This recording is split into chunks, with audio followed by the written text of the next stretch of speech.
বাংলাদেশে বর্তমানে গরিব অসহায় মানুষদের চলা খুবই কঠিন হয়ে গেছে।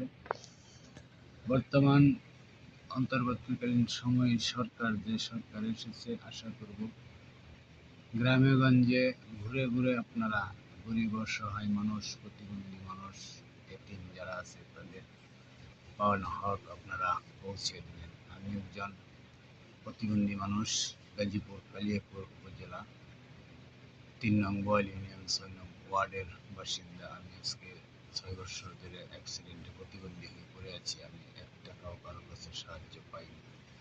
অথচ বাংলাদেশের নেতা ফেতার কিন্তু কোনো অভাব নেই, কিন্তু কোনো নেতার আমলে আমরা এখনো আসতে পারলাম না।